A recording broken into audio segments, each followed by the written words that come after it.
কাজল কালো ওই দুটি চোখ, ও চোখে জাদু আছে। চোখের আড়াল হতে গেলে পড়ে যায় চোখের কাছে।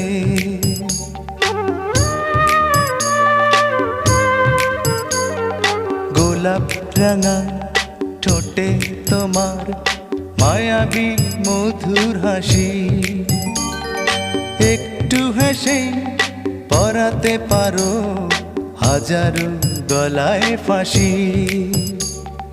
সবাই তোমায় চাইতে পারে, নিজেকে লুকিয়ে রাখো। আমি জ্ঞান হারাবো, মরেই যাব, বাঁচাতে পারবে না কো।